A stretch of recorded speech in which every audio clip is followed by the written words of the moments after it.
चलिए, कल ये सारी बातें हुई थी।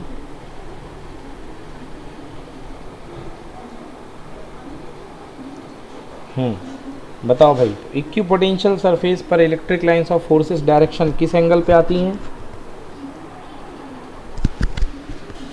परपेंडिकुलर। Perpendicular 90 degree. और किसी मेटल के कंडक्टर पर कितने पे आती हैं? उस पे भी 90 डिग्री। परपेंडिकुलर। हम्म सर वो दो केस हमें समझ में नहीं आए थे, एक बार आप फिर से खोलना वो वाला। ये वाले?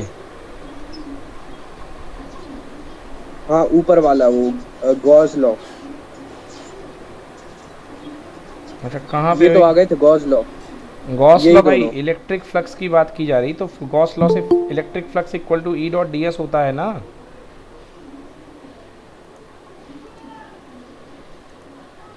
Yes sir. क्यों पढ़े नहीं हो? मतलब चैप्टर 1 यार, पढ़ लो भाई। गॉस थ्योरम में जब चैप्टर वन नहीं पढ़ोगे पढ़ा अभी। चैप्टर 1, इसीलिए तो दिक्कत कर रहा है वो। इलेक्ट्रिक फ्लक्स जो होता गुड है इवनिंग फाई, सर। गुड इवनिंग बेटा, ई डॉट डी एस होता है। और E dot D S Q upon epsilon naught होता है। तो जब चार्ज ही नहीं है तो इलेक्ट्रिक फील्ड जीरो आएगा कि नहीं आएगा?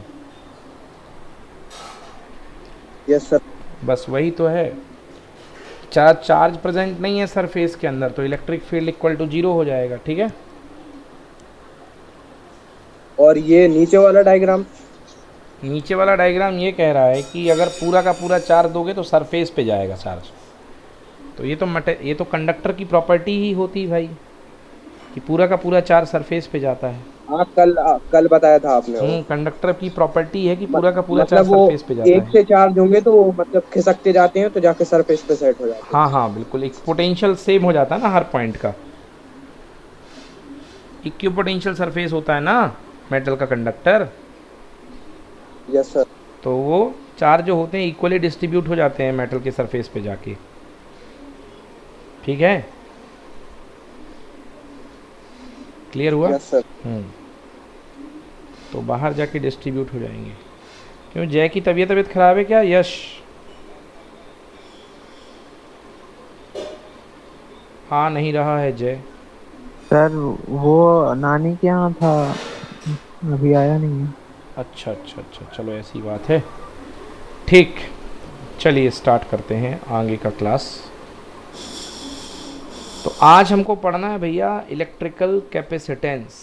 कल मैंने बताया था कैपेसिटर क्या होता है, डिवाइस होती है। कैपेसिटर एक डिवाइस होती है और कैपेसिटेंस उसकी क्वालिटी होती है। ठीक ना, कैपेसिटेंस उसकी क्वालिटी होती है। ठीक ना, जैसे जैसे टेलर, टेलर यानी कपड़े सीने वाला, और टेलरिंग उसकी क्वालिटी होती है। ठीक ना, सेलर, सेलर में नाव खेने वाला है ना। सेलर, सेलर बोलते हैं ना जो नाव को खेता है, नाव चलाता है, सेलर। और उसकी क्वालिटी क्या होती है? सेलिंग। तो ऐसे ही कैपेसिटर एक डिवाइस होती है, एक छोटी सी डिवाइस हुआ करती है ना। और उस डिवाइस, जैसे चिप, चिप क्या होती है? छोटी सी डिवाइस होती है। ऐसे ही कैपेसिटर भी एक छोटी सी डिवाइस होती है। और उसके अंदर जो क्वालिटी होती है, उसके अंदर जो गुण पाया जाता है, दैट इज़ कॉल्ड कैपेसिटेंस। उसके अंदर जो प्रॉपर्टी पाई जाती है वो प्रॉपर्टी होती है कैपेसिटेंस। चलो भैया, तो आज कैपेसिटेंस पर हम बहुत बड़ी चर्चा करने वाले हैं, बहुत विशेष तौर से और बहुत बड़े रूप में हम कैपेसिटेंस पढ़ने वाले हैं कि क्या होता है कैपेसिटेंस, इसको अच्छे से समझेंगे। तो पानी की टंकी से चर्चा को उठाना शुरू करते हैं कि एक आपके पास में मान लो पानी का टैंक है। तो पानी का टैंक है, अब इस पानी के टैंक में आप भरते हो पानी। आपने पानी भरना शुरू किया भैया, तो कुछ समय के बाद पानी फुल हो जाएगा और पानी ओवरफ्लो होने लगेगा। पानी ओवरफ्लो होने लगेगा, जी हाँ। सिमिलरली अगर आपके पास मान लो कोई कंडक्टर है और इस कंडक्टर को आपने चार्ज खिलाना शुरू किया, इसको आपने चार्ज देना शुरू किया, तो पहला प्लस गया, चलते चलते चलते इस तार के माध्यम से इसके ऊपर आया, दूसरा प्लस दिया, ये गया ये गया, इस तरीके से इस पर आप चार्ज भरते गए भरते गए भरते गए। एक समय आएगा कि ये कंडक्टर के ऊपर चार्ज लबालब हो जाएंगे, भर जाएगा, और उसके बाद ये चार्ज स्टोर नहीं करेगा, मतलब ये चार्ज को लीक कर देगा, हवा में चार्ज लीक हो जाएगा। जैसे पानी ओवरफ्लो हो जाता है ना, वैसे चार्ज भी ओवरफ्लो हो जाएगा, बट हमारी तो डिमांड वो क्या सर है? बता, लीक वाला चार्ज कहाँ जाएगा फिर? हवा में स्पार्क हो जाएगा, एयर में। समझ गए? क्या स्पार्क हो जाएगा? हाँ, हवा में छूट जाएगा स्पार्क, जैसे अगरबत्ती का धुआं नहीं निकल जाता हवा में, वैसे चार्ज चला जाएगा हवा में। समझे यस सर। भाई? जैसे मैं तुमसे बोलूँगा ये पानी कहाँ जाएगा, तुम बोलोगे आजू बाजू गिर जाएगा, बोलो हाँ। Yes sir. तो ऐसे ओवरफ्लो होने के बाद जब पानी आजू बाजू गिर जाएगा, तो ओवरफ्लो होने के बाद चार्ज भी कहाँ जाएगा? आजू बाजू चला जाएगा, लीक हो जाएगा। बोलो यस कि नो? Yes sir. तो यार ये लीक चार्ज हो जाएगा। दिखेगा थोड़ी ना अपन को, मतलब है ना? दिखता थोड़ा ना चार्ज, बस ये स्पार्क होगा तो समझ में आ जाएगा कि चार्ज लीक हो रहा है। तो भैया चार्ज लीक हो गया, हम चाहते क्या है? हम चाहते हैं कि हम इसको और चार्ज दे सकें। तो और चार्ज देने के लिए हम जिस जुगाड़ को इसके साथ में लगाएंगे, जो हम कलाकारी इसके साथ करेंगे, उस कलाकारी को बोलेंगे, उस जुगाड़ को बोलते हैं कैपेसिटर। यस। तो उस जुगाड़ को हम फिर जो से बताना लगाएंगे, सर। भैया ये चार्ज लीक हो रहा है कि नहीं हो रहा है? Yes sir. हम चाहते हैं कि इसके अंदर और चार्ज आता जाए, आता जाए, आता जाए। हम चाहेंगे कि इस कंडक्टर के अंदर और ज़्यादा चार्ज आता जाए। तो हम एक काम करने वाले हैं, हम एक जुगाड़ लगाने वाले हैं। उस जुगाड़ को हम बोलते हैं कैपेसिटर। क्या बोलेंगे उस जुगाड़ को? मतलब कैपेसिटर। मतलब वो लीक नहीं होने देगा फिर? हाँ, वो लीक नहीं होने देगा। अब समझो, जैसे मैं तुमसे कहूँ कि ये पानी की टंकी है, इसमें ऊपर से सटक लगी हुई है, पानी की टंकी पानी भर रही है, बट ये मैं चाहता हूँ कि ये पानी की टंकी बिना बड़ी करे, बिना लंबाई चौड़ाई बढ़ाए, मैं कहूँ कि इसमें और पानी मुझे चाहिए है। तो आप क्या करोगे? तो नल बोलोगे खोलना सर पड़ेगा। यहाँ से नीचे से एक नल लगा करके खोल दो। बोलो हाँ। हाँ सर। अगर आप यहाँ से खोल दोगे तो ये वाला पानी नीचे चला जाएगा, बह जाएगा बाहर। बोलो यस। हाँ। बट यस ये सर। तो इससे और चार्ज ले लेगा कि नहीं ले लेगा? ले लेगा। ये इससे और पानी ले लेगा। अब इसी कंडक्टर की बात करो, ये आपके पास एक कंडक्टर है, इसके ऊपर प्लस चार्ज है। क्लियर? Yes sir. अब आप एक काम करो, अभी मैंने कंडक्टर बार बार गोले लिए हैं तो कंफ्यूज मत हो जाओ। इस बार मैं एक सिंपल टाइप का कंडक्टर ले लेता हूँ, ये प्लेट ले लेता हूँ। ये देखो, ये मैंने प्लेट ले ली।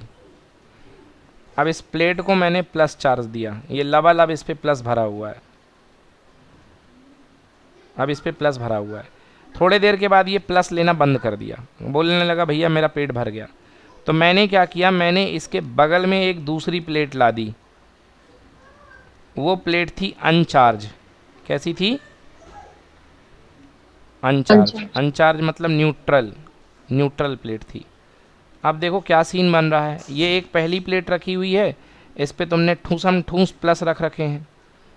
अब इसके बगल में तुमने एक प्लेट रख रखी है, अनचार्ज प्लेट रख रखी है।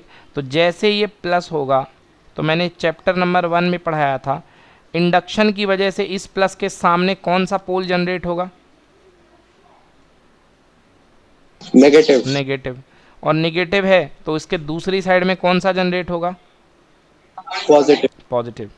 अब एक काम करो, जो बाहर वाली प्लेट है उसकी कर दो अर्थिंग। क्या कर दो? अर्थिंग। अर्थिंग। अर्थिंग जैसे कर दोगे तो ये पूरा का पूरा जो प्लस चार्ज है, इसको कौन ले लेगा? ग्राउंड, अर्थ ले लेगी। और प्लेट के ऊपर केवल क्या बचेगा? Neutral charge, negative minus, charge. Negative बचेगा। ये नेगेटिव इस प्लस को क्या कर देगा? Cancel, cancel. कैंसिल कर देगा। तो ये प्लेट फिर से इसको भूख लगेगी, तो जिस बैटरी से जुड़ी हुई है ये प्लेट, ये बैटरी से फिर से बोलेगी कि अरे उसने मेरा चार्ज कैंसिल कर दिया, मेरे को फिर से चार्ज दे दो। बोलो इससे चार्ज मांगेगी कि नहीं मांगेगी? Yes sir. इस तरीके से लगातार ये नेगेटिव पॉजिटिव ग्राउंड में जाता जाएगा, ये नेगेटिव इसके प्लस को कैंसिल करता जाएगा, और ये इससे चार्ज मांगता जाएगा। बोलो यस और नो? तो वो सर, ये अर्थिंग का काम कैपेसिटर करेगा? अर्थिंग का काम अर्थिंग करेगी। कैपेसिटर की सेकेंड प्लेट में आप एक अर्थिंग लगा दोगे। कैपेसिटर तो ये पूरा पूरा डब्बा है ये, समझ में आया कि नहीं आया? Yes sir. हाँ हाँ। हाँ, तो क्या फील हो रहा है भाई? इससे फीलिंग ये आ रही है कि ये लगातार अर्थिंग करने से ये लगातार चार्ज मांगता है, इससे मांगता है कि नहीं मांगता? Yes sir. मतलब कि कैसी डिवाइस यस बन सर। गई है? ये बन गई चार्ज को स्टोर करने वाली डिवाइस, समझ में आया? समझ यस में आया सर। कि नहीं आया? सर थोड़ा एक हम्म, बार रिपीट कर फिर से दीजिए। बताता फिर से हूँ, बता दो सर। फिर से बताता सर हूँ। ये बता दो, ये जैसे नेगेटिव और पॉजिटिव कैंसिल हो गया तो फिर? चलो देखो, ये दो प्लेट थी मेटल की, बोलो यस। Yes sir. इस प्लेट पे तुमने लगाया, चार्ज लगाया, ये चार्ज देना शुरू किया, सोर्स है ये, तो सोर्स से चार्ज आया तो इसके ऊपर लबालब प्लस हो गया, बोलो हाँ। Yes yes sir. सर। दोनों तरफ प्लस हो जाएगा, इसलिए क्योंकि कंडक्टर है और डायरेक्टली टच में है तो नेगेटिव का कोई सवाल नहीं होगा, ये प्लस हो गया। इस प्लस को देख करके इंडक्शन के कारण ये वाली प्लेट में क्या क्रिएट हो गया, नेगेटिव। नेगेटिव। और इस बाहर वाले में क्या क्रिएट हो गया, पॉजिटिव। पॉजिटिव। अब जैसे ही तुमने अर्थिंग करी तो ये पूरा का पूरा पॉजिटिव ग्राउंड में चला गया कि नहीं चला गया? Yes sir. इसके ऊपर यस केवल सर। कौन सा चार्ज बचा? नेगेटिव। नेगेटिव। ये नेगेटिव इसके अंदर वाले प्लस को ख़त्म कर देगा कि नहीं करेगा? कर देगा। तो मान लो कि अर्थिंग के पहले इसके ऊपर 100 पॉजिटिव थे, अब जब ये कैंसिल कर दिया तो 50 अंदर के कैंसिल हो गए, तो बाहर कितने बचे इसके ऊपर, बाहर वाले 50। 50 पॉजिटिव बचे। मगर इसकी क्षमता 100 की है, तो ये फिर से इससे सप्लाई से जहाँ से ये जुड़ा हुआ है फिर से ये चार्ज मांगेगा कि नहीं मांगेगा? यस सर मांगेगा। Yes sir. फिर प्लस आएगा, ये फिर नेगेटिव कैंसिल करेगा, फिर ये चार्ज मांगेगा कि नहीं मांगेगा? Yes yes sir. सर। हाँ, तो आपने क्या जुगाड़ किया, आपने एक अर्थिंग प्लेट को बगल में रख करके कंडक्टर की कैपेसिटी को बढ़ाया, बोलो यस और नो? Yes sir. आपने बगल में एक प्लेट को रख करके इस कंडक्टर की भूख को बढ़ाया कि नहीं बढ़ाया? Yes sir. बड़ा। यस बोलो सर। यस और नो? तो इस जुगाड़ को बोलते हैं कैपेसिटर। क्या बोलते हैं इस जुगाड़ को? कैपेसिटर। कैपेसिटी। समझ में आया कि नहीं आया? यस सर आया। ठीक है ना? तो इस जुगाड़ को अपन बोलते हैं कैपेसिटर, ठीक है। चलिए, तो अब पढ़ते हैं कैपेसिटर क्या होता है। अब कैपेसिटर की थ्योरी पढ़ेंगे, उसके पहले एक और चीज़ मैं आपको बताऊंगा। चलो देखो, तो सर इसमें स्टोरिंग का क्या कंसेप्ट है सर? क्यों वो चार्ज नहीं ले वो रहा है? तो रेगुलेट कर रहा है वो। भले रेगुलेट कर रहा है, बट सोर्स से मांग रहा कि नहीं मांग रहा है? हाँ वो तो मांग रहा सोर्स से तो लगातार लेता जा रहा है ना, है। Yes sir. हाँ या ना? हाँ सर। तो सोर्स से लगातार चार्ज मांग रहा है, मतलब पहले जितनी खपत थी उससे बढ़ गई खपत की कम हो गई? बढ़ गई। बढ़ गई ना, तो स्टोरेज बढ़ गई ना, क्लियर हुआ? Yes sir. हाँ। हाँ, चलिए अब देखिए, एक और बात मैं करूँगा आपसे। मान लो बेटा ये कंडक्टर है, कोई ये कंडक्टर है, आपने इसको प्लस चार्ज दिया, पहले न्यूट्रल था, जैसे प्लस चार्ज दिया तो इसके ऊपर पोटेंशियल आ गया कुछ ना कुछ कि नहीं आया? क्या हुआ भैया? एक Yes, sir. कंडक्टर है, जैसे इसको आपने चार्ज दिया तो इसके ऊपर कुछ ना कुछ पोटेंशियल आ गया कि नहीं आया? यस सर आ गया। भाई कुछ ना कुछ तो एनर्जी आ जाएगी इस कंडक्टर के ऊपर। अगर मैं इसके ऊपर एक प्लस और दूंगा तो ये पोटेंशियल हाई होता जाएगा कि नहीं होगा? Yes sir. अब आर्यन चुप हो गए तुम तो, ऐसे जैसे पढ़ाया ही नहीं कुछ। हाँ हाँ सर। हाँ 1/4 पे epsilon naught Q upon R, तो v proportional to directly Q, proportional है ना। याद आया? आ गया। हम खाना खाते हैं मगर कंडक्टर क्या खाता है? चार्ज खाता है। हम तो खाना खाते हैं, कंडक्टर क्या खाता है? चार्ज खाता है कि नहीं खाता? चार्ज। हाँ। यस हाँ, हाँ सर। सर। तो कंडक्टर जितना ज़्यादा चार्ज खाएगा वो उतना ज़्यादा उसकी वी फॉर वजनदारी बढ़ती जाएगी कि नहीं बढ़ेगी?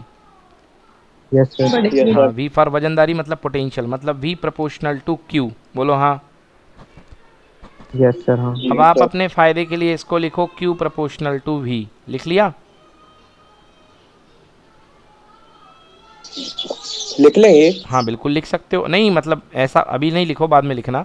आप v प्रोपोर्शनल टू q लिख सकते हो, मतलब जितना चार्ज जितना खाना Yes. खिलाओगे उतना ज़ोरदार पोटेंशियल होगा, बोलो हाँ। Yes sir. हाँ, तो Q प्रोपोर्शनल टू V पलट करके लिख लिया इसको कि नहीं लिख सकते? लिख सकते हैं। प्रोपोर्शनल हटेगा तो क्या आएगा? कांस्टेंट। Equal constant. कांस्टेंट, तो Q इक्वल टू प्रोपोर्शनल हटने पर कांस्टेंट आता है। तो यहाँ पे here C is the constant of proportionality called capacity of the conductor. तो यहाँ पर कंडक्ट शुरुआत कैसे होगी कैपेसिटर की, कैपेसिटी की? What is, we know that V is proportional to Q, तो V is equal to, sorry, Q is proportional to V, therefore Q equal to C into V. So C is the constant of proportionality. Here C is constant of proportionality called capacity of conductor. समझ में आया? Yes sir. हाँ, तो Q equal to Yes, सी sir. भी, तो C equal to क्या आएगा? Q upon V. V. बोलो क्लियर कि not clear? Yes, sir. Clear. Yes sir. अब शुरू हो रही है कैपेसिटी यहाँ से। C equal to Q upon V. ये लिखना सर? नहीं नहीं, सब लिखा हुआ दे दूंगा मैं आपको, आप बिल्कुल कुछ मत लिखो, केवल समझो अच्छे से बस। जो डिक्टेट करना है थोड़ा बहुत कॉपी में वो डिक्टेट कर लो।